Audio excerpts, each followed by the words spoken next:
আসসালামু আলাইকুম। সবাইকে স্বাগত জানাচ্ছি গ্লোবাল ভিউজে। আপনাদের সঙ্গে আছি আমি সুরভি দিবা। আজ জানাবো আন্তর্জাতিক গণমাধ্যমে আলোচিত সংবাদ ও বিশ্লেষণ। ইরানের ইসলামী বিপ্লবী গার্ড বাহিনী বা আইআরজিসি জানিয়েছে তারা 10টি বিদেশি রাষ্ট্রের গোয়েন্দা সংস্থার পরিকল্পিত একটি বড় ধরনের সন্ত্রাসী ষড়যন্ত্র নস্যাৎ করে দিয়েছে। সোমবার এক বিবৃতিতে আইআরজিসি জানিয়েছে গত কয়েক সপ্তাহের অস্থিরতা ছিল মূলত ইরানের ভৌগোলিক অখণ্ডতা ও জাতীয় পরিচয়কে লক্ষ্য করে পরিচালিত যুক্তরাষ্ট্র ও ইসরায়েলের একটি গভীর চক্রান্ত। আইআরজিসির গোয়েন্দা শাখার তথ্য মতে 12 দিনের যুদ্ধের পরপরই শত্রু দেশগুলোর সমন্বয়ে একটি কমান্ড রুম গঠন করা হয়, যেখানে 10টি শত্রু গোয়েন্দা সংস্থা সরাসরি যুক্ত ছিল। তাদের লক্ষ্য ছিল অভ্যন্তরীণ দাঙ্গা এবং বিদেশি হস্তক্ষেপের মাধ্যমে ইরানের অস্তিত্বকে হুমকির মুখে ফেলা। তবে নিরাপত্তা বাহিনীর সতর্কতা এবং জনগণের সহযোগিতায় এই পরিকল্পনা ব্যর্থ হয়েছে বলে জানানো হয়। আইআরজিসি অভিযোগ করেছে বিদেশি রাজনৈতিক ও নিরাপত্তা কর্মকর্তারা সরাসরি এই সহিংসতায় উস্কানি দিয়েছে।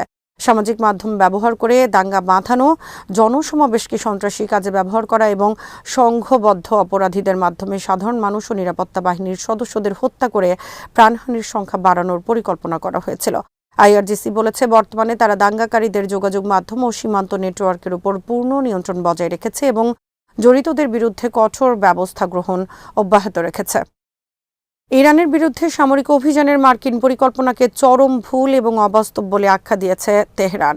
আইআরজিসির খাতাম আল আম্বিয়া কেন্দ্রীয় সদর দফতরের একজন ঊর্ধ্বতন সামরিক কর্মকর্তা জানিয়েছেন তেহরানের রক্ষণাত্মক ও আক্রমণাত্মক সক্ষমতা সম্পর্কে ভুল ধারণার উপর ভিত্তি করেই ওয়াশিংটন এমন দুঃসাহস দেখাচ্ছে।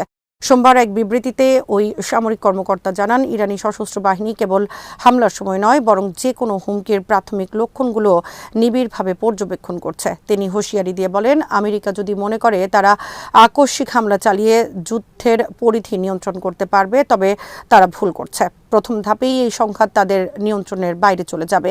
এই অঞ্চলে মার্কিন বিমানবাহী রণতরী এবং সামরিক সরঞ্জামের উপস্থিতিকে অতিরঞ্জিত বলে মন্তব্য করে তিনি বলেন, ইরানের চারপাশের সামুদ্রিক পরিবেশ ইরানি বাহিনীর নখদর্পণে। এই এলাকায় বিদেশি শক্তির অত্যাধিক সমাবেশ তাদের শক্তি বাড়ায় না, বরং তাদের আরও বেশি অসুরক্ষিত এবং সহজ লক্ষ্যবস্তুতে পরিণত করে।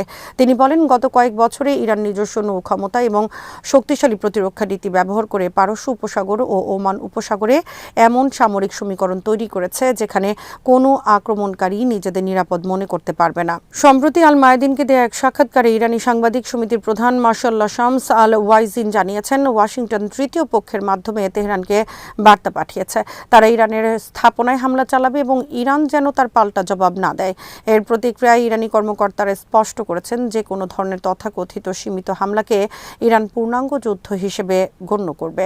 বিবৃতিতে বলা হয়, ইরান কোনো যুদ্ধের সূচনাকারী হবে না, কিন্তু জাতীয় নিরাপত্তার জন্য হুমকি হতে পারে এমন যে কোনো পদক্ষেপকে অঙ্কুরেই বিনষ্ট করা হবে। ওই সামরিক কর্মকর্তা সাফ জানিয়ে দিয়েছেন যুক্তরাষ্ট্র চায় ইরান আত্মসমর্পণ করুক, কিন্তু কোনো আত্মমর্যাদাশীল জাতি এমন হুমকি মেনে নিতে পারে না।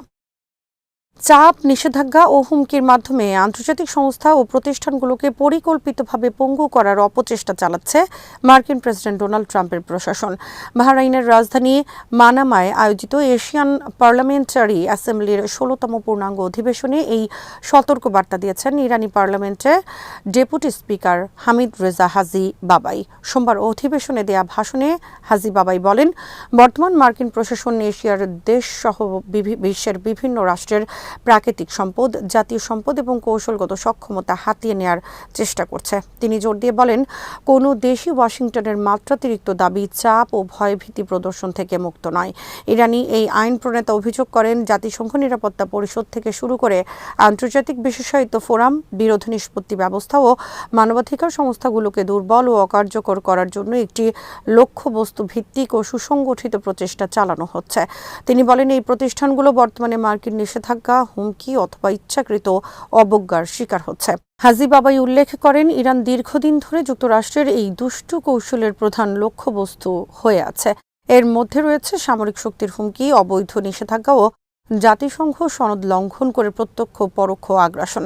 তিনি গত বছরের 13 থেকে 27 জুনের মধ্যে ইসরায়েলি আগ্রাসনের সময় ইরানের পারমাণবিক স্থাপনায় মার্কিন বোমা হামলার বিষয়টি উল্লেখ করেন। ওই সময় অন্তত 1064 জন নিহত হওয়ার বিষয়টি তিনি বিশ্ববাসীর সামনে তুলে ধরেন। তিনি এশীয় দেশগুলোকে ঐক্যবদ্ধ হয়ে এই ধরনের একতরফা আধিপত্যবাদ মোকাবেলার আহ্বান জানান। ইরানের সর্বোচ্চ নেতা আয়াতুল্লাহ সৈয়দ আলী খামেনির বিরুদ্ধে মার্কিন প্রেসিডেন্ট ডোনাল্ড ট্রাম্প বা অন্য কারো দেয়া যে কোনো হুমকির মুখে হিজবুল্লাহ হাত গুটিয়ে বসে থাকবে না। সোমবার লেবাননের বিভিন্ন প্রান্তে ইরানের নেতৃত্বের প্রতি সংহতি জানিয়ে আয়োজিত গণসমাবেশগুলোতে দেয়া বার্তায় এই হুঁশিয়ারি দেন হিজবুল্লাহর মহাসচিব শেখ নাঈম কাসেম। তিনি স্পষ্ট করে বলেন, এই হুমকি মোকাবেলায় প্রয়োজনীয় সব ধরনের ব্যবস্থা নেওয়া হিজবুল্লাহর দায়িত্ব। তিনি সতর্ক করে বলেন, সৈয়দ আলী খামেনির কোনো ক্ষতি করা হলে তা কেবল ইরানের উপর আঘাত হবে না, বরং এটি হবে এই অঞ্চল ও বিশ্বের স্থিতিশীলতাকে হত্যা করার শামিল। এই হুমকি কোটি কোটি অনুসারীর আবেগে আঘাত এবং এর ফলে পুরো অঞ্চল যুদ্ধের আগুন ছড়িয়ে পড়তে পারে। হিজবুল্লাহ প্রধান উল্লেখ করেন, যুক্তরাষ্ট্র ও ইসরায়েল যদি ইরানের বিরুদ্ধে যুদ্ধ শুরু করে তবে হিজবুল্লাহ উপযুক্ত সময়ে হস্তক্ষেপের সিদ্ধান্ত নেবে। তিনি বলেন, 1979 সালে ইরানের প্রতিষ্ঠাই ছিল যুক্তরাষ্ট্র ও ইসরায়েলের জন্য সবচেয়ে বড় আঘাত, কারণ ওয়াশিংটন এমন একটি স্বাধীন দেশ সহ্য করতে পারে না যা বিশ্বজুড়ে মজলুম মানুষের কণ্ঠস্বর হিসেবে কাজ করে। তিনি মনে করিয়ে দেন, অতীতে 8 বছরের চাপিয়ে দেওয়া যুদ্ধ এবং সাম্প্রতিক 12 দিনের যুদ্ধেও ইরান তার শ্রেষ্ঠত্ব প্রমাণ করেছে এবং খামেনির নেতৃত্বে মার্কিন ইসরায়েলি প্রকল্পগুলো নস্যাৎ করে দিয়েছে। সংহতি সমাবেশে লেবাননের অন্যান্য প্রভাবশালী নেতারাও কড়া হুঁশিয়ারি উচ্চারণ করেন।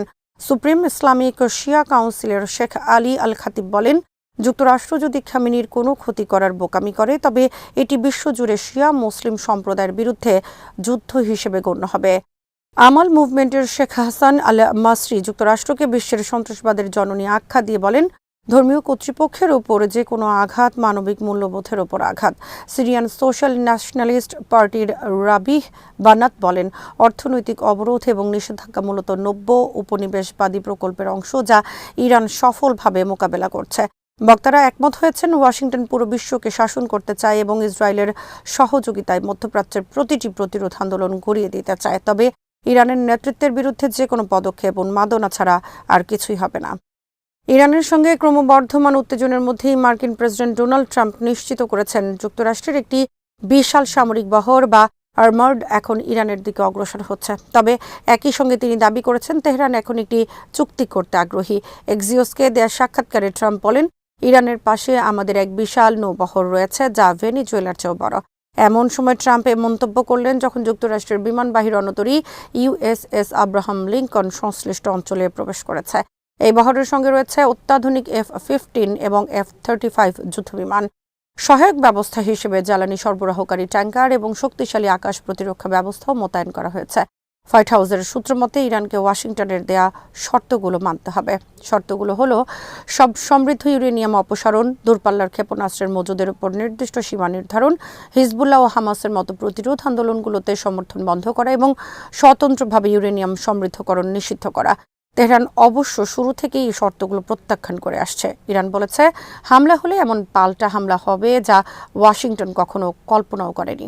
গাজা উপত্যকায় চলমান যুদ্ধবিরতি চুক্তির প্রথম ধাপের অধীনে নিজেদের সব প্রতিশ্রুতি ও বাধ্যবাধকতা সফলভাবে সম্পন্ন করার কথা জানিয়েছে ফিলিস্তিনি প্রতিরোধ আন্দোলন হামাস। সোমবার এক বিবৃতিতে সংগঠনটি বলেছে, চুক্তির শর্ত অনুযায়ী তারা শেষ ইসরায়েলি বন্দীর মরদেহ হস্তান্তর করার মাধ্যমে তাদের দায়িত্ব পালন করেছে। হামাসের মুখপাত্র হাজিম কাসেম এক বিবৃতিতে জানিয়েছেন, শেষ ইসরায়েলি বন্দীর মরদেহ উদ্ধারের মাধ্যমে গাজা উপত্যকায় যুদ্ধবিরতি চুক্তির সব প্রয়োজনীয়তা এবং বন্দী বিনিময়ের প্রক্রিয়ার প্রতি হামাসের পূর্ণ অঙ্গীকার প্রমাণিত হয়েছে। তিনি বলেন, হামাস চুক্তির প্রথম ধাপের সমস্ত বাধ্যবাধকতা অত্যন্ত স্বচ্ছ এবং দায়িত্বশীল উপায়ে সম্পন্ন করেছে। ইসরায়েলি সেনাবাহিনী নিশ্চিত করেছে তারা গাজা থেকে সার্জেন্ট রান গভিলির মরদেহ উদ্ধার করেছে। গভিলি একজন পুলিশ কর্মকর্তা ছিলেন যিনি 2023 সালের 7 অক্টোবর যুদ্ধের শুরুতে নিহত হন। হামাস জানিয়েছে, ধ্বংসস্তূপ ও বুলডোজার দিয়ে উপত্যকা তছনছ করার ফলে মরদেহটি খুঁজে পেতে বেগ পেতে হয়েছিল। তবে মধ্যস্থতাকারীদের দেয়া সুনির্দিষ্ট তথ্যের ভিত্তিতে এটি উদ্ধার করা সম্ভব হয়েছে। চুক্তির প্রথম ধাপ পূর্ণ হওয়ার পর হামাস এখন দ্বিতীয় ধাপ বাস্তবায়নের জন্য যুক্তরাষ্ট্রের উপর চাপ সৃষ্টির আহ্বান জানিয়েছে। তাদের প্রধান দাবিগুলো হলো, কোনো বাধা ছাড়াই যাত্রী ও পণ্য চলাচলের জন্য রাফা ক্রসিং খুলে দেয়া, গাজাবাসীর জন্য প্রয়োজনীয় পরিমাণ মানবিক সহায়তা প্রবেশের অনুমতি দেয়া, গাজা উপত্যকা থেকে ইসরায়েলি বাহিনীর সম্পূর্ণ প্রত্যাহার নিশ্চিত করা এবং যুদ্ধবিধ্বস্ত গাজা পুনর্গঠনের কাজ শুরু করা। মার্কিন প্রেসিডেন্ট ডোনাল্ড ট্রাম্পের মধ্যস্থতায় গত বছরের অক্টোবরে এই ২০ দফার শান্তি পরিকল্পনা শুরু হয়েছিল। যদিও হামাস সব শর্ত মেনেছে, তবু ইসরায়েলি হামলায় যুদ্ধবিরতি চলাকালীন অন্তত ৪৮০ জন ফিলিস্তিনি নিহত হয়েছেন। বর্তমানে চুক্তির দ্বিতীয় ধাপ হিসেবে হামাস সহ অন্যান্য ফিলিস্তিনি প্রতিরোধ সংগঠনের নিরস্ত্রীকরণের বিষয়টি নিয়ে আলোচনা চলছে, যা নিয়ে এখনও গভীর অনিশ্চয়তা ও উত্তেজনা বিরাজ করছে। আজ এখানেই শেষ করছি। সবাই ভালো থাকুন, সুস্থ থাকুন আর দেখতে থাকুন বিডি ভিউজ। চ্যানেলটি ভালো লাগলে সাবস্ক্রাইব করুন, সংযুক্ত থাকুন আমাদের ফেসবুক পেজে। আল্লাহ হাফেজ।